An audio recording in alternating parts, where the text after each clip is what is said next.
I stepped onto my front porch, exhausted from a 12-hour shift. My key rattled in the lock, but it wouldn't turn. Confused, I tried again. That's when I heard footsteps inside.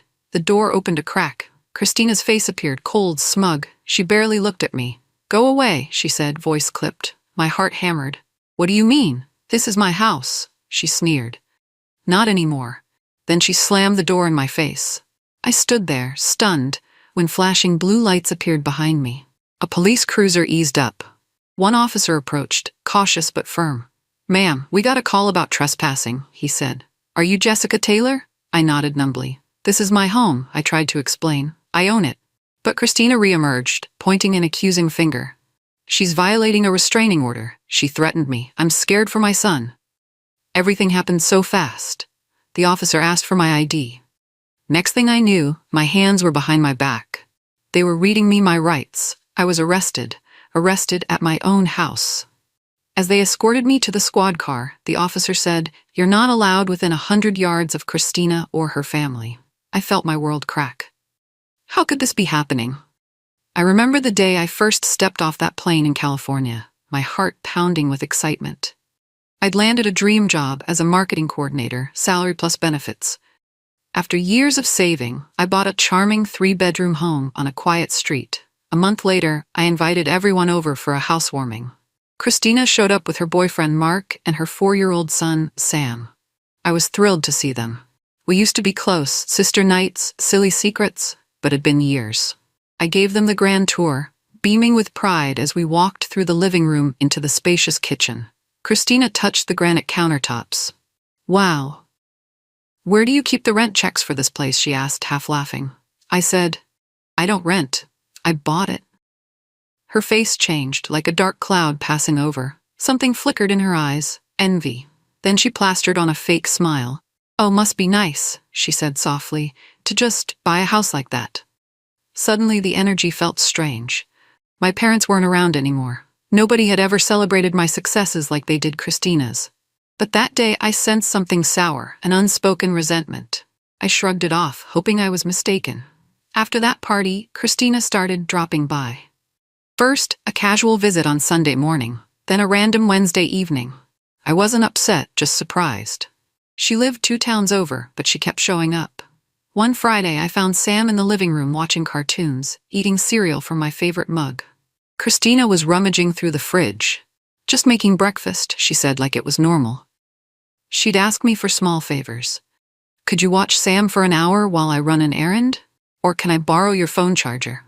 I mostly said yes because, honestly, I loved spending time with Sam. He was bright and sweet, and it felt good to have family around. But the visits ramped up. 3 times a week, then 4, sometimes unannounced. I'd come home from work and find them in my living room. Once, I returned late to find Christina asleep on the couch while Sam was playing with my computer. One night, I woke up to get some water and found Christina in my kitchen at midnight, cooking pasta and chatting on her phone. Her eyes flicked to me. "I'm making food for Sam," she said, as if it was obvious. I realized then she was making herself comfortable, too comfortable.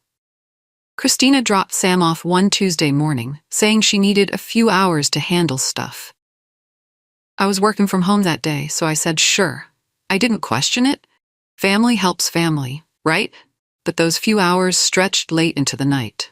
Christina didn't answer my calls. By morning, Sam was still there, and I had an urgent meeting. Panicking, I scrambled to keep him occupied with games on my phone while I tried to jump on Zoom. Christina finally texted mid-afternoon. "Sorry, something came up. I'll be there soon." No further explanation. She arrived that evening, breezing in like nothing happened. Then it happened again. A couple hours. Turned into 2 full days. I almost lost an important client because I had to cancel a presentation. I was furious. When I confronted Christina, she broke down, crying.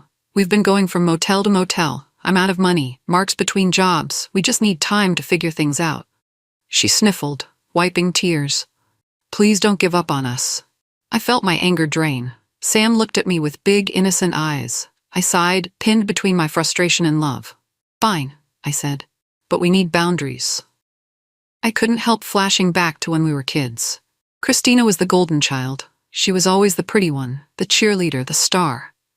Mom and Dad showered her with attention, dance lessons, makeup tutorials, pageants. Meanwhile, I got told to focus on real careers, like accounting or engineering.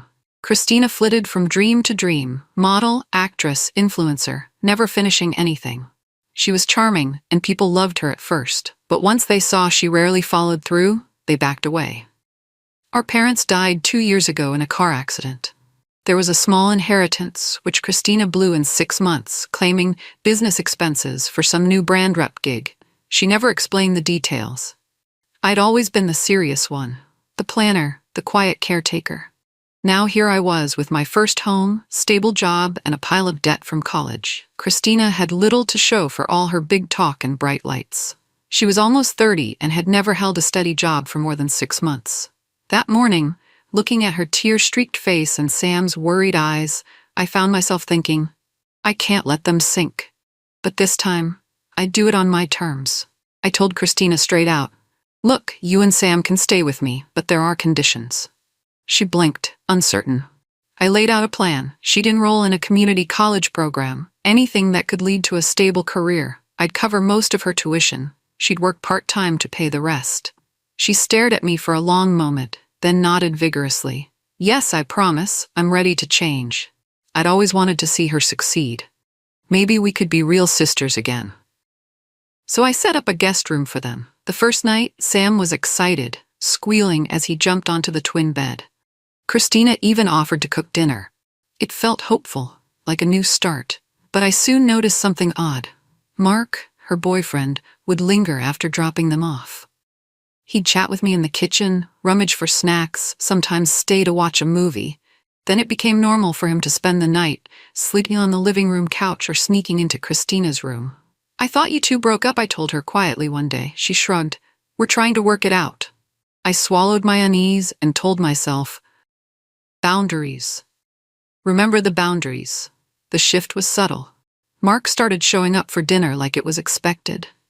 Sometimes I'd come home to find him already in the kitchen, rifling through my cupboards for snacks. He rarely asked permission. He'd sit on my couch for hours, sprawled out, feet on the coffee table, watching Netflix like it was his own place. One night, I came home late from work and found him playing video games on my TV. Christina sat next to him, painting her nails. Sam was asleep upstairs. No one even looked up when I walked in. I cleared my throat. Hey Mark, do you live here now or what? He glanced at me, smirking. Just helping Christina with Sam. You know how it is. I turned to Christina, but she immediately got defensive. You're overreacting. He's Sam's father. He has every right to see him. I felt tension coil in my chest. Yes, he was Sam's father, but I never invited him to move in. The uneasy feeling in my gut told me something was off, but I didn't want to start a war. I walked to my room, fists clenched. I was paying for everything, and they were acting like I was an unwelcome guest. The next morning, I confronted Christina. I told her straight, your boyfriend can't keep sleeping over without contributing. I'm paying all the bills. She folded her arms, brow furrowing. He's Sam's dad. Sam cries for him when he's gone. She sighed dramatically. If Mark can't stay, then Sam might not want to stay here either. She looked me in the eye. Do you really want your nephew to be without his father? Guilt stabbed me. I wanted to protect Sam. He was an innocent kid caught between his parents' shaky situation, but I also felt used. My mortgage, my utilities, my groceries, now feeding 3 adults and 1 child. I swallowed. Fine, I muttered, but Mark needs to help out, get a job, pay for groceries, something. Christina just smiled, relief flooding her face. Thanks, Jess. We'll figure it out soon. Promise. I turned away, feeling a knot in my stomach. Something started to crack inside me. I loved Sam like my own, but I couldn't ignore the reality. My sister was using him as a tool to get her way. And I was letting her. Things escalated fast. One evening, Christina complained about the guest room. It's too cramped. Sam's toys are everywhere. Mark can't sleep on that tiny bed with me. I was in my home office, a space I cherished. It had my painting easel, a small reading nook, all my personal files. I retreated here for peace. Christina peeked in and frowned. This would be perfect for us, she said, scanning the room. I froze. My office? Seriously? She shrugged like it was obvious.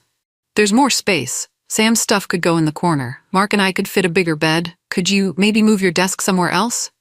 I stared at her in disbelief. My entire sanctuary, just handed over? My first instinct was to flat out refuse. But Christina's eyes brimmed with tears. Sam hates sleeping alone, and Mark's too tall for that twin bed. I hesitated. Please? She whispered, hugging herself. Then Sam bounded in, clutching a stuffed dinosaur. He hugged my leg. I felt that same crushing guilt. With a tight smile, I said, "All right, I'll clear it out by the weekend." She squealed with delight. I packed up my soul's refuge in bitter silence. I was hemorrhaging money. Mortgage, utilities, food, internet, repairs, even Sam's daycare. No one else contributed. Christina claimed her part-time job only covered her tuition. Mark apparently couldn't find work, always with some excuse. I saw my monthly statements and felt sick. My savings were shrinking fast. It was like running a small household alone, but with zero acknowledgement. One night, I confronted Christina and Mark in the kitchen. "I can't keep paying for everything. This arrangement isn't fair. I'm drowning here." They exchanged a look. Christina sighed dramatically. "You offered to help me with college. It's not my fault Mark hasn't found a job yet." Mark leaned against the counter, shrugging. "Times are tough. Not a lot of openings for my skill set." I couldn't believe this. "If Mark doesn't get a job by the end of the month, he has to move out," I stated firmly. My voice trembled, but I stood my ground. Christina's eyes flashed. I knew she was furious, but I had to speak up. I couldn't support 3 adults forever. As I walked away, I heard Christina mutter, "She acts like she's some kind of saint." My chest tightened. This was my own home, and I felt like the intruder. The next morning, Christina stormed into my room, face twisted with anger. She slammed the door behind her so hard it rattled. "How dare you threaten to kick Mark out?" she hissed. "You're so controlling. You're jealous of me. You always have been." I froze, shocked by the venom in her voice. "Jealous? Of what?" I asked, genuinely confused. Christina's nostrils flared. "You think you're better than everyone because you have a job and bought a house. You're bitter that I'm still pretty, that I have Mark and Sam." I stared in disbelief. "That's insane," I said. "I just want fairness. I never asked for all this drama." She pointed a trembling finger at me. "Don't talk to me about fairness. You got an inheritance. You got moved to California. Life just hands you everything." I felt tears burn my eyes. None of that was true. I'd worked hard, harder than she'd ever realized. She stormed out, leaving me shaking. I'd never seen her so unhinged. That night, I cried myself to sleep, hugging a pillow, wondering how my sister, someone I'd loved so fiercely, could paint me as a monster in my own home. A week passed in uneasy silence. Then, on a rainy afternoon, there was a knock at the door. I opened it to see a stern-faced man in a suit and tie. He handed me a folded paper. "You've been served," he said. Then he hurried off, leaving me stunned. I unsealed the documents. A restraining order. Christina claimed I'd threatened her with a kitchen knife, screaming that I'd kill her in front of Sam. My hands shook as I read the twisted story. None of it was true. My eyes blurred with tears. I felt sick. Why would she do this? Minutes later, she emerged from the kitchen acting surprised. "Oh, you got it? I'm sorry." But her eyes were cold, glinting with triumph. She whispered, "You left me no choice. You were trying to break us up." I could hardly breathe. This was my home. How could a restraining order lock me out? Then Christina reached for the phone. Within the hour, the police arrived. I tried to explain, but they had the court order in hand.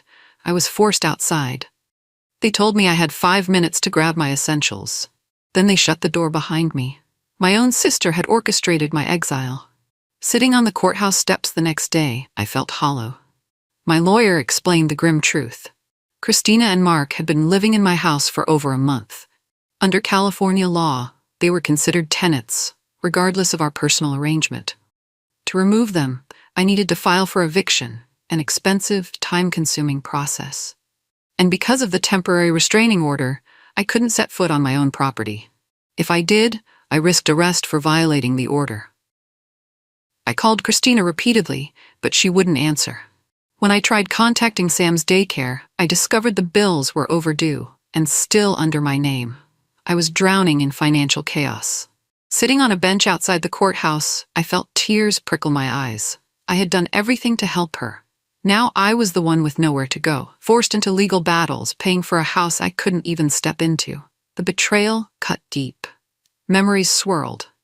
Me teaching Christina how to braid hair when we were kids, me defending her when she got in trouble at school, and now she'd twisted a knife into my back. I covered my face, feeling utterly alone. The next steps looked daunting, but I had no other choice. I dragged myself to a modest motel near my office. Nothing fancy, just 4 walls, a bed, and a flickering TV. The smell of stale air freshener clung to everything. I tried to remain calm, but each day stretched into a nightmare. Work was suffering. My boss noticed my distraction and asked if everything was okay. I said yes, but the stress gnawed at me. My mind was a mess of legal documents, missed mortgage payments, and guilt over Sam. Money poured out. Mortgage for the house, plus the motel bill, plus my legal fees. I was hemorrhaging funds at an alarming rate. Every beep of my phone made me flinch. Another overdue notice, another attorney email. When I attempted to text Christina, she responded once. A picture of her lying in my master bedroom, with some snarky caption about self-care. My blood boiled, but there was nothing I could do. A few days later, my boss called me into her office. She mentioned my performance was slipping, deadlines missed, clients complaining. My heart pounded as she handed me a written warning. One more strike, and I could lose my job. All I wanted was to collapse onto the motel bed and never get up. But I couldn't give up, not yet. I tried everything to reason with Christina. I offered cash incentives. Look, I'll give you money to move into a nice place if you just leave my house. But she refused. Mediation? She laughed in my face, calling me desperate. I found out she and Mark were blasting me on social media. Posts of them acting like the rightful homeowners, living their best life.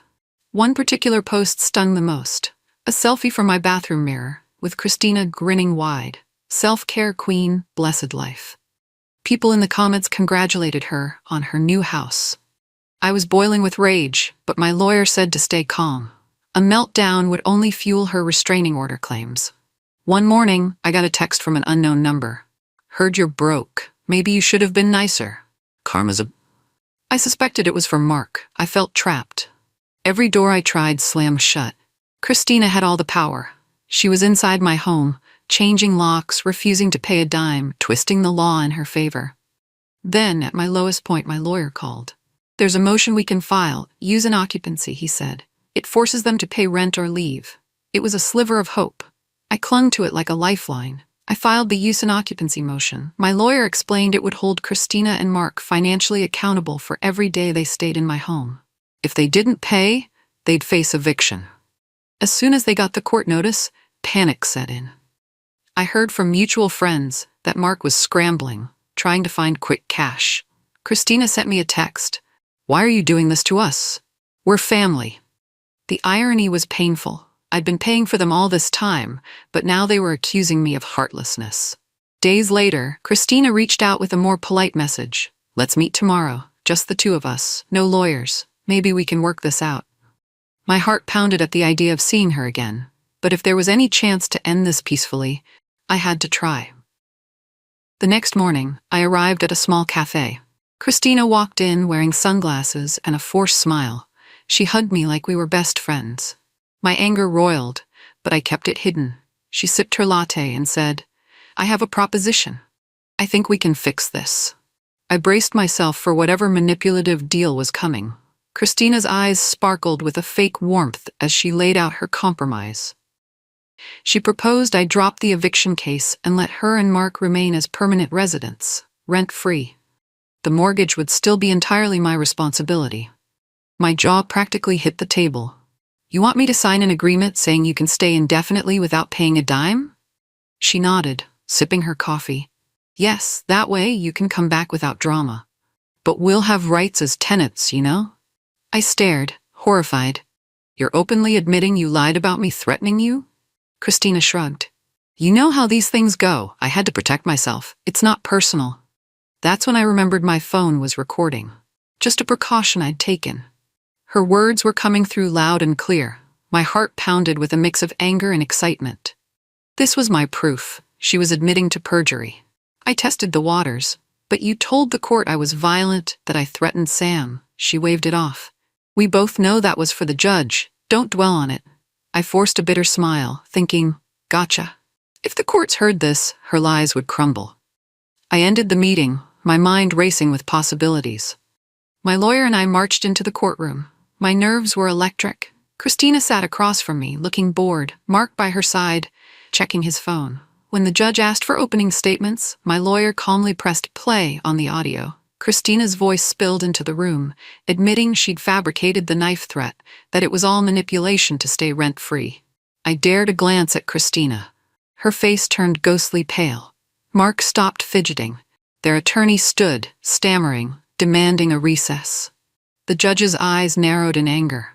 "This is a serious matter," the judge intoned. "Filing a false restraining order is a crime. The court does not take perjury lightly." Christina shot up, trying to speak. Her lawyer tugged her arm, pulling her aside. Everyone spoke in hushed, panicked whispers. I watched them scramble, adrenaline surging in my veins. In the end, the judge revoked the restraining order against me and granted me immediate control of my property.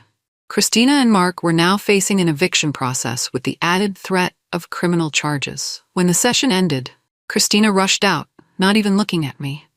I felt triumphant, but also hollow. This was my sister, after all.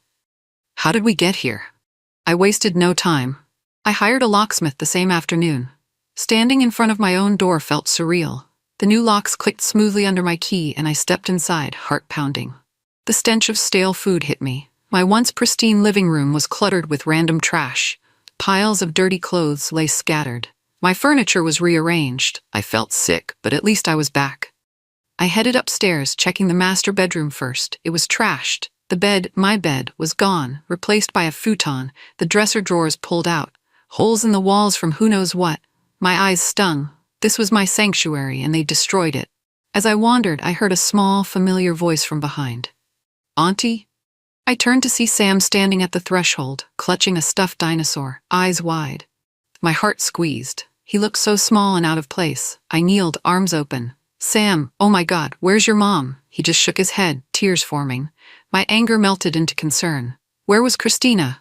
Why was Sam alone? Then I realized they'd left him behind. My heart hammered with alarm. I was furious and terrified all at once. Sam clung to me like I was his only lifeline. His clothes were mismatched. An oversized shirt, dirty sweatpants. He trembled, not crying, just silent. I walked through the house, turning lights on. Christina and Mark were nowhere to be found. My hands shook as I dialed Christina, straight to voicemail. I tried Mark. No answer. Sam's eyes darted nervously around the messy living room. "Are you hungry?" I asked gently. He nodded. In the kitchen, every dish was filthy. I found a single clean bowl in the dishwasher and made him cereal. He ate ravenously. It broke my heart to see how hungry he was. We headed upstairs to the guest room. The smell was awful. Trash bags, half-eaten pizza crusts, dirty diapers. I quickly pulled Sam out, covering my nose. He tugged my sleeve. "Daddy says don't open the closet," he whispered. I froze. Something about his tone sent chills down my spine. "Why not?" He just shook his head. He said, "Don't look." An uneasy feeling crept through me. What could they possibly be hiding? I decided to check. But first, I needed to make sure Sam was safe. "Come with me," I said, trying to be brave for him. My heart pounded as I eased the closet door open. I expected a mess of clothes or maybe stolen items. Instead, I found multiple bags filled with small plastic packets, hard drugs from the looks of it. It was clearly more than personal use.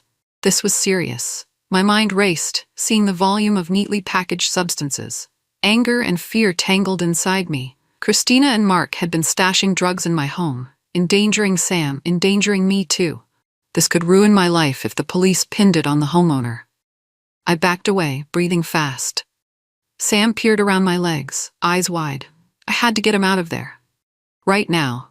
Grabbing a small suitcase from the hallway, I stuffed it with a few of his clothes. I found his favorite toy dinosaur on the bed and gave it to him. He clung to it, sensing my tension. We left the house, locking it behind us. My mind was spinning, but I knew one thing for sure. I wouldn't let Sam stay in a place filled with drugs. Outside, I texted Christina. "I found the drugs. Sam is with me. I'm not bringing him back until you're gone." I strapped Sam into the back seat of my car, hands shaking. Where was she? And how could she abandon her child like this? We found a hotel near my lawyer's office. I gave Sam a bath. He looked relieved to be clean again. Then my phone lit up with Christina's name. I answered, trying to keep my voice steady. You left Sam alone, I yelled. And you hid drugs in my closet. Are you insane? Christina's voice blared through the speaker. That's our retirement plan. You think we can afford real estate or stocks? We're building something. You had no right to go snooping. I felt my stomach lurch. Retirement plan? You're dealing drugs? She scoffed. It's Mark's side gig. He just needs time to flip it. We'll be rich, Jess? You're so uptight. I stared at Sam, who was curling up on the motel bed. My blood ran cold. You left your child alone in a house with that stuff? Christina didn't apologize. She just demanded I bring Sam back. He's my son. He belongs with me. Rage coursed through me.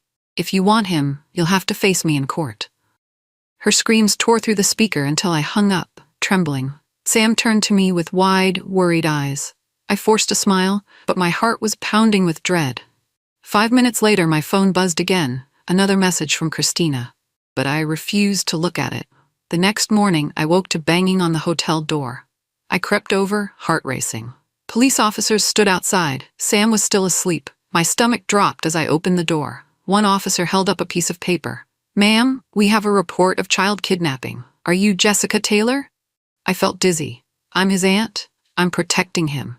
My sister left him alone. He shook his head. We have a statement from Miss Christina Taylor claiming you took her child without permission. We need you to come with us.